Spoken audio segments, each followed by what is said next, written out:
राधे राधे दोस्तों, मैं सॉफ्टी सिंह आपके अपने यूट्यूब चैनल माय शिव साधना में आपका हार्दिक स्वागत करती हूँ।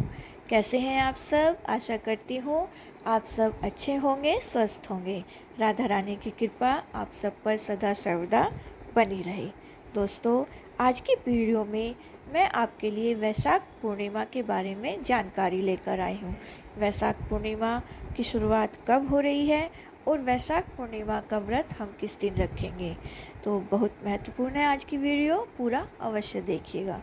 दोस्तों, वैशाख पूर्णिमा का दिन हिंदू शास्त्रों में बहुत ही विशेष माना जाता है। वैशाख पूर्णिमा पे हम सत्यनारायण भगवान का व्रत भी रखते हैं और वैशाख के महीने में जो हमने नियम लिए होते हैं उनका उद्यापन भी हम वैशाख पूर्णिमा पर ही करते हैं। इस दिन पवित्र नदियों में स्नान व दान का भी विशेष महत्व होता है। पौराणिक मान्यता है कि वैशाख पूर्णिमा पर व्रत रखकर भगवान विष्णु की पूजा विधि विधान के साथ करने के बाद रात्रि में चंद्रमा को अर्घ देने से सभी मनोकामनाएं पूरी होती हैं। तो आइए जानते हैं वैशाख पूर्णिमा की तिथि कब शुरू होगी, कब समाप्त होगी और व्रत हम किस दिन रखें। तो देखिए दोस्तों, हिंदू पंचांग के अनुसार वैशाख पूर्णिमा की शुरुआत होगी 11 मई की शाम 8:02 पर और समाप्त होगी 12 मई की रात्रि में 11:26 पर। तो इस प्रकार उदया तिथि के अनुसार वैशाख पूर्णिमा का व्रत 12 मई को रखा जाएगा। पूर्णिमा का व्रत चंद्रमा के दर्शन करके उन्हें अर्घ देने के पश्चात ही खोला जाता है। तो इस दिन चंद्रमा के उदय होने का समय होगा शाम 6:56 पर। इस समय में आप चंद्रमा को अर्घ देकर अपना व्रत खोल सकते हैं। पूर्णिमा व्रत में कथा सुनने का विशेष महत्व होता है। तो चलिए अब हम सत्यनारायण भगवान की कथा का श्रवण करते हैं। प्रेम से बोलिए सत्यनारायण भगवान की जय। सत्यनारायण भगवान की कथा का पहला अध्याय। एक समय नौवीं शारण्य तीर्थ में सोनकादि 88,000 ऋषियों ने श्री सूत जी से पूछा, हे प्रभु, इस कलयुग में वेद विद्या रहित मनुष्यों को प्रभु भक्ति किस प्रकार मिलेगी तथा उनका उद्धार कैसे होगा? इसलिए हे मुनि श्रेष्ठ, कोई ऐसा तप कहिए जिससे थोड़े समय में पुण्य प्राप्त होवे तथा मनवांछित फल मिले। वह कथा सुनने की हमारी इच्छा है। सर्वशास्त्र ज्ञाता श्री सूत जी बोले, हे वैष्णवों में पूज्य, आप सबने सब प्राणियों के हित की बात पूछी है। अब मैं उस श्रेष्ठ व्रत को आप लोगों में कहूँगा जिस व्रत को नारद जी ने लक्ष्मी नारायण से पूछा था और श्री लक्ष्मीपति ने मुनि श्रेष्ठ नारद जी से कहा था। तो आप ध्यानपूर्वक सुनिए। एक समय योगी राज नारद जी ने दूसरों के हित की इच्छा से अनेक लोकों में घूमते हुए मृत्यु लोक में आ पहुँचे। वहाँ बहुत योनियों में जन्मे हुए प्राय सभी मनुष्यों को अपने कर्मों के द्वारा अनेकों दुखों से पीड़ित देखकर किस यत्न के करने से निश्चय ही इनके दुखों का नाश हो सकेगा, ऐसा मन में सोचकर विष्णु लोक को गए। वहाँ श्वेत वर्ण और 4 भुजा वाले देवों के ईश नारायण को, जिनके हाथों में शंख चक्र गदा और पद्म थे तथा बनमाला पहने हुए थे, देखकर स्तुति करने लगे। हे भगवान, आप अत्यंत शक्ति से संपन्न, मन तथा वाणी भी आपको नहीं पा सकती। आपका आदि मध्य और अंत नहीं, निर्गुण स्वरूप सृष्टि के आदि भूति व भक्तों के दुखों को नष्ट करने वाले हो। आपको मेरा नमस्कार है। नारद जी से इस प्रकार की स्तुति सुनकर विष्णु भगवान बोले कि हे मुनि श्रेष्ठ, आपके मन में क्या है? आपका यहाँ किस काम के लिए आगमन हुआ है? निसंकोच कहो। तब नारद मुनि बोले, मृत्यु लोक में सब मनुष्य जो अनेक योनियों में पैदा हुए हैं, अपने अपने कर्मों के द्वारा अनेक प्रकार के दुखों से दुखी हो रहे हैं। हे नाथ, मुझ पर दया रखते हो तो बतलाइए कि उन मनुष्यों के सब दुख थोड़े से ही प्रयत्न से कैसे दूर हो सकते हैं। श्री भगवान जी बोले, हे नारद, मनुष्यों की भलाई के लिए तूने ये बहुत अच्छी बात पूछी। जिस काम के करने से मनुष्य मोह से छूट जाता है वह मैं कहता हूँ, सुनो। बहुत पुण्य का देने वाला स्वर्ग तथा मनुष्य लोक दोनों में दुर्लभ एक व्रत है। आज मैं प्रेमवश होकर तेरे से कहता हूँ। सत्यनारायण जी का व्रत अच्छी तरह विधान पूर्वक करके मनुष्य तुरंत ही यहाँ सुख भोग कर मरने पर मोक्ष को प्राप्त होता है। श्री भगवान के वचन सुनकर नारद मुनि बोले कि उस व्रत का क्या फल है, क्या विधान है और किसने यह व्रत किया है और किस दिन यह व्रत करना चाहिए, विस्तार से कहो। भगवान बोले, दुख शोक आदि को दूर करने वाला, धन धान्य को बढ़ाने वाला, सौभाग्य तथा संतान को देने वाला, सब स्थानों पर विजय करने वाला, भक्ति और श्रद्धा के साथ किसी भी दीन मनुष्य श्री सत्यनारायण की शाम के समय ब्राह्मणों और बंधुओं के साथ धर्मपरायण होकर पूजा करे, भक्ति भाव से सवाया दे, नैवेद्य केले का फल, घी, दूध और गेहूं का चूर्ण लेवे, गेहूं के अभाव में साठी का चूर्ण, शक्कर तथा गुड़ ले और सब भक्षण योग पदार्थ जमा करके सवाई पर अर्पण कर देवे तथा बंधुओं सहित भोजन करावे, भक्ति के साथ स्वयं भोजन करे, नृत्य गीत आदि का आचरण कर सत्यनारायण भगवान को स्मरण कर समस्त समय व्यतीत करे। इस तरह का व्रत करने पर मनुष्यों की इच्छा निश्चय ही पूरी होती है। विशेषकर कली काल में भूमि पर यही मोक्ष का सरल उपाय है। पहला अध्याय समाप्त। बोलिए श्री सत्यनारायण भगवान की जय। दूसरा अध्याय। सूची बोले, हे ऋषियों, जिसने पहले समय में इस व्रत को किया है उसका इतिहास कहता हूँ, ध्यान से सुनो। सुंदर काशीपुरी नगरी में एक अति निर्धन ब्राह्मण रहता था। वह भूख और प्यास से बेचैन हुआ नित्य ही पृथ्वी पर घूमता था। ब्राह्मणों को प्रेम करने वाले भगवान ने ब्राह्मण को दुखी देखकर बूढ़े ब्राह्मण का रूप धर उसके पास आदर के साथ जा पूछा, हे विप्र, नित्य दुखी हुआ पृथ्वी पर क्यों घूमता है? हे श्रेष्ठ ब्राह्मण, यह सब मुझसे कहो, मैं सुनना चाहता हूँ।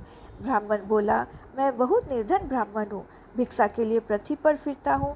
हे भगवान, यदि आप इसका उपाय जानते हो तो कृपा कर कहो।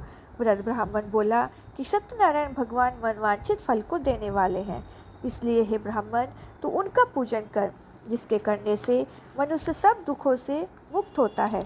ब्राह्मण को सारा व्रत का विधान बतलाकर बूढ़े ब्राह्मण का रूप धारण करने वाले सत्यनारायण भगवान अंतर्ध्यान हो गए। जिस व्रत को बूढ़े वृद्ध ब्राह्मण ने बतलाया मैं उसको करूँगा, यह निश्चय कर उसे रात में नींद भी नहीं आई। वह सवेरे ही उठा, सत्यनारायण के व्रत का निश्चय कर भिक्षा के लिए चला। उस दिन उसको भिक्षा में बहुत धन मिला, जिससे बंधु बांधवों के साथ उसने सत्यनारायण भगवान का व्रत किया। इसके करने से वह ब्राह्मण सब दुखों से छूटकर अनेक प्रकार की संपत्तियों से युक्त हुआ। उस समय से वह ब्राह्मण हर मास व्रत करने लगा। इस तरह सत्यनारायण भगवान के इस व्रत को जो करेगा वह सब पापों से छूटकर मोक्ष को प्राप्त होगा। आगे जो पृथ्वी पर सत्यनारायण व्रत करेगा वह मनुष्य सब दुखों से छूट जाएगा। इस तरह नारद जी ने नारायण का कहा हुआ यह व्रत तुमसे कहा। हे विप्रो, मैं अब और क्या कहूँ? ऋषि बोले, हे मुनीश्वरों, संसार में इस ब्राह्मण से सुनकर किस किसने इस व्रत को किया, हम वह सब सुनना चाहते हैं। इसके लिए हमारे मन में श्रद्धा है। सूत जी बोले, हे मुनियों, जिसने उस व्रत को किया मैं वह सब सुनो। एक समय वह ब्राह्मण धन और ऐश्वर्य के अनुसार बंधु बांधवों के साथ व्रत करने को तैयार हुआ। उसी समय एक लकड़ी बेचने वाला बूढ़ा आया और बाहर लकड़ियों को रखकर ब्राह्मण के मकान में गया। प्यास से दुखी लकड़हारे ने उसको व्रत करते हुए देखकर लकड़हारा ब्राह्मण को नमस्कार कर कहने लगा कि आप यह क्या कर रहे हैं और इसके करने से क्या फल मिलता है, कृपा करके मुझसे कहो। ब्राह्मण ने कहा, सब मनोकामनाओं को पूरा करने वाला यह सत्यनारायण भगवान का व्रत है। इसकी ही कृपा से मेरे यहाँ धन धान्य आदि की वृद्धि हुई है। ब्राह्मण से इस व्रत के बारे में जानकर लकड़हारा बहुत प्रसन्न हुआ।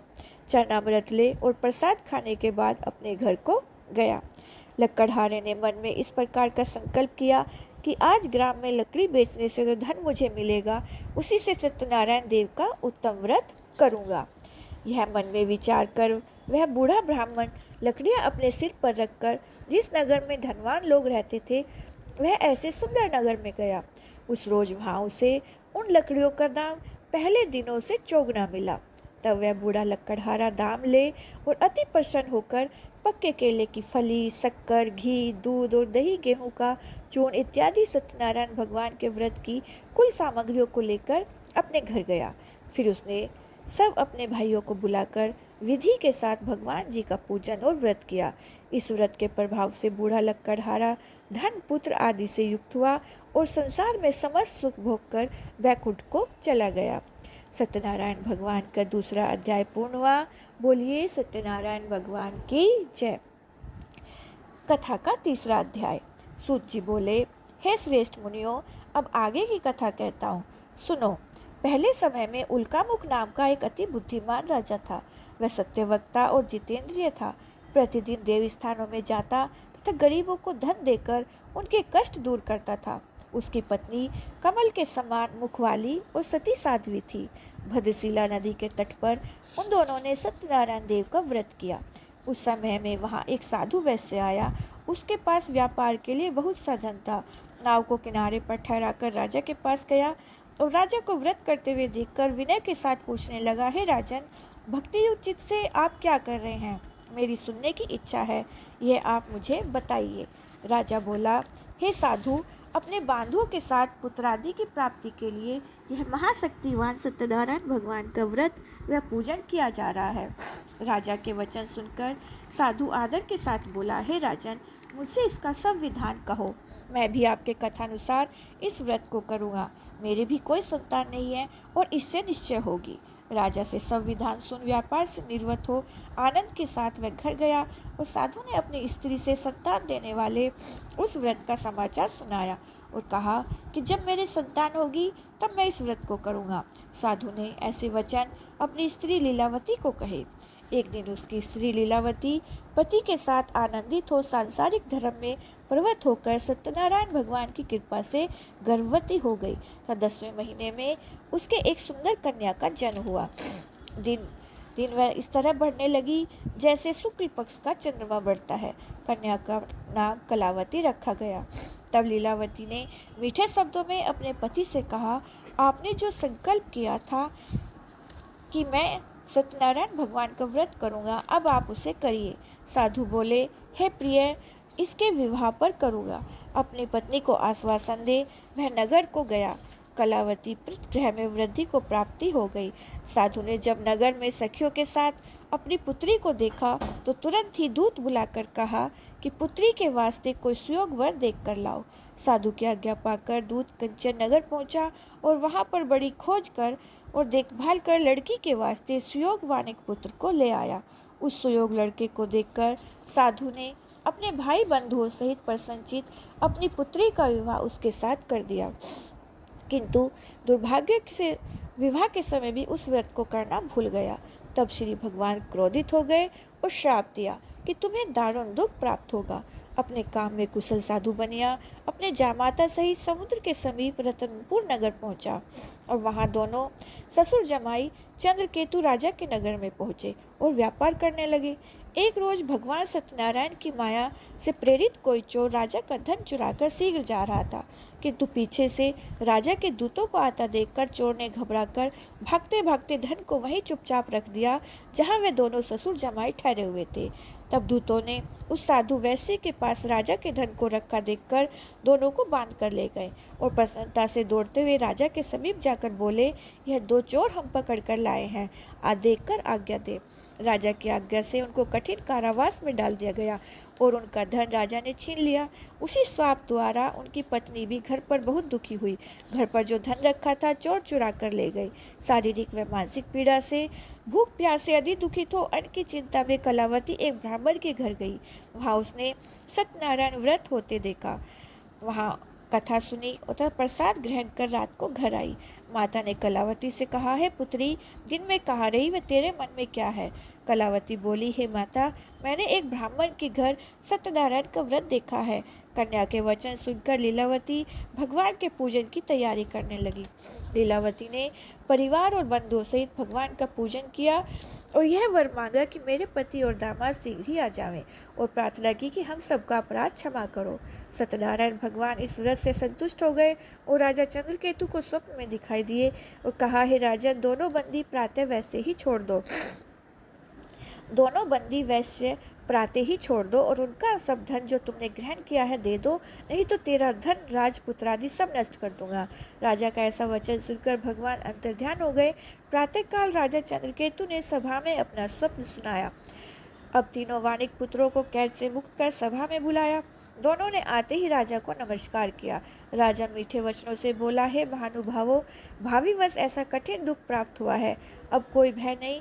ऐसा कहकर राजा ने उनको नए नए वस्त्राभूषण पहनाकर तथा जितना धन लिया था उससे दूना धन दिलाकर विदा किया। दोनों वैश्य अपने घर को चल दिए। सत्यनारायण भगवान की कथा का तीसरा अध्याय पूर्ण हुआ। बोलिए श्री सत्यनारायण भगवान की जय। कथा का चौथा अध्याय। सूत जी बोले, वैश्य ने मंगलाचार करके यात्रा आरंभ की, अपने नगर को चला। उनके थोड़ी दूर पहुंचने पर दंडी वेशधारी सत्यनारायण ने उनसे पूछा, हे साधु, तेरी नाव में क्या है?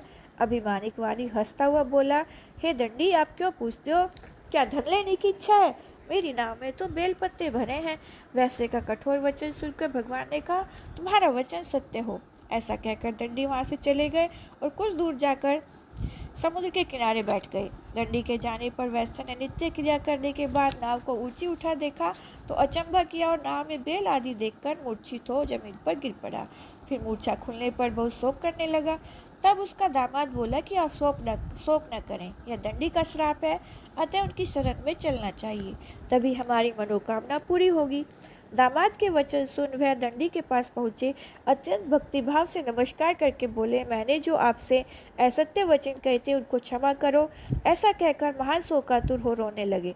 तब दंडी भगवान बोले, हे वाणिक पुत्र, मेरी आज्ञा से बार बार तुम्हें दुख प्राप्त हुआ है, तुम मेरी पूजा से विमुख हुआ है। साधु बोला, हे भगवान, आपकी माया से मोहित ब्रह्मा आदि भी आपको नहीं जानते, तब मैं अज्ञानी कैसे जान सकता हूँ? आप प्रसन्न होइए, सामर्थ्य के अनुसार आपकी पूजा करूँगा। मेरी विनती को सुनिए और पहले के समान नौका में धन भर दीजिए। इनके भक्ति युक्त वचन सुनकर भगवान प्रसन्न हो गए और उनकी इच्छा अनुसार वर देकर अंतर्ध्यान हो गए। तब उन्होंने नाव पर आकर देखा कि नाव धन से परिपूर्ण है। फिर वह भगवान सत्यदेव का पूजन कर साथियों सहित अपने नगर को चला। जब अपने नगर के निकट पहुंचा तब दूत को घर भेजा। दूत ने साधु के घर जा उसकी स्त्री को नमस्कार कर कहा, साधु दामाद सहित इस नगर के समीप आ गए हैं। ऐसा वचन सुन सती ने बड़े हर्ष के साथ सत्यदेव का पूजन कर पुत्री से कहा, मैं अपने पति के दर्शन को जाती हूँ, तू कार्य पूर्ण करके शीघ्र आना। माता के वचन सुनकर कलावती प्रसाद छोड़ पति के पास गई। प्रसाद की अवज्ञा के कारण सत्यदेव ने रुष्ट हो उनके पति को नव सहित पानी में डुबो दिया। कलावती अपने पति को न देखकर रोती हुई जमीन पर गिर गई। इस तरह नौका को डूबा हुआ तथा कन्या को रोता हुआ देखकर साधु दुखित हो बोला, हे प्रभु, मुझसे या मेरे परिवार से जो भूल हुई उसे क्षमा करो। उनके दीन वचन सुनकर सत्यदेव प्रसन्न हो गए और आकाशवाणी हुई, हे साधु, तेरी कन्या मेरे प्रसाद को छोड़कर आई है, इसलिए इसका पति अदृश्य हुआ है। यदि वह घर जाकर प्रसाद खाकर लौटे तो इसे इसका पति अवश्य मिलेगा। आकाशवाणी से ऐसा सुनकर कलावती ने घर पहुंचकर प्रसाद खाया। फिर उसने आकर अपने पति के दर्शन किए। तब वैश्य परिवार के सब लोग प्रसन्न हुए। फिर साधु ने बांधुओं सहित सत्यदेव का विधि पूर्वक पूजन किया। उस दिन से हर पूर्णिमा व संक्रांति को सत्यनारायण का पूजन करने लगा। फिर उस लोक में सुख भोग कर स्वर्ग को चला गया। चौथा अध्याय समाप्त हुआ। बोलिए सत्यनारायण भगवान की जय। कथा का पांचवा अध्याय। सूत जी बोले, हे ऋषियों, मैं और भी कथा कहता हूँ, सुनो। प्रजा पालन में लीन तरध्वज नाम का राजा था। उसने भी भगवान का प्रसाद त्याग कर बहुत दुख पाया। एक समय वन में जाकर के पशुओं को मारकर बड़ के पेड़ के नीचे आया। उसने भक्ति भाव से ग्वालों को बांधुओं सहित सत्यनारायण का पूजन करते देखा। राजा देखकर भी अभिमानवश ने वहाँ गया और नमस्कार किया। जब ग्वालों ने भगवान का प्रसाद उनके सामने रखा तो वह प्रसाद को त्याग कर अपनी सुंदर नगरी को चला गया। वहाँ उसने अपना सब कुछ नष्ट पाया तो वह जान गया कि यह सब भगवान ने किया है। तब वह विश्वास कर ग्वालों के समीप गया और विधि पूर्वक पूजन कर प्रसाद खाया तो सत्यदेव की कृपा से सब जैसा था वैसा हो गया तथा सुख भोग कर मरने पर स्वर्गलोक को गया। जो मनुष्य इस परम दुर्लभ व्रत को करेगा, भगवान की कृपा से उसे धन धान्य की प्राप्ति होगी। निर्धन धनी होता है, बंदी बंधन से मुक्त होकर निर्भय हो जाता है। संतानहीनों को संतान प्राप्त होती है, सब मनोरथ पूर्ण होकर अंत में वैकुंठ धाम को जाता है। जिन्होंने पहले इस व्रत को किया है उसके दूसरे जन्म की कथा कहता हूँ। व्रत सतानंद ब्राह्मण सुदामा का जन्म लेकर मोक्ष को पाया। उल्कामुख नाम का राजा दशरथ होकर वैकुंठ को प्राप्त हुआ। साधु नाम के वैश्य ने मोरध्वज बनकर अपने पुत्र को आर्य से चीरकर मोक्ष प्राप्त किया। महाराज तंडध्वज ने स्वयं होकर भगवान के भक्ति युक्त कर्म पर मोक्ष को प्राप्त किया। भगवान सत्यनारायण जी की कथा पूर्ण हुई तो प्रेम से बोलिए सत्यनारायण भगवान की जय। अब आप सुनेंगे श्री सत्यनारायण भगवान जी की आरती। ओम जय लक्ष्मी रमना श्री जय लक्ष्मी रमना सत्यनारायण स्वामी जनपातक हरना। ओम जय लक्ष्मी रमना रतन जड़ित सिंहासन अद्भुत छवि राजे। नारद कहत निरंजन घंटा ध्वनि बाजे। ओम जय लक्ष्मी रमना प्रकट भये कलि कारण तुझको दर्श दियो। बूढ़ा ब्राह्मण बनकर कंचन महल कियो। ओम जय लक्ष्मी रमना दुबल भील कराल इन पर कृपा करो। चंद्रचूड़ एक राजा तिनकी विपत्ति हरी। ओम जय लक्ष्मी रमना वैश्य मनोरथ पायो श्रद्धा तज दीनी। सो फल भोग्यो प्रभु जी फिर स्तुति कीनी। ओम जय लक्ष्मी रमना भाव भक्ति के कारण क्षण क्षण रूप धरो। श्रद्धा धारण कीनी तिनके काज सरो। ओम जय लक्ष्मी रमना ग्वाल बाल संग राजा वन में भक्ति करी। मन वांछित फल दीना दीन दयाल हरि। ओम जय लक्ष्मी रमना चढ़त प्रसाद सवाया कदली फल मेवा। धूप दीप तुलसी से राजी सत्य देवा। ओम जय लक्ष्मी रमना श्री सत्यनारायण जी की आरती जो कोई नर गावे स्वामी प्रेम सहित गावे। कहत सदानंद स्वामी सुख संपत्ति पावे।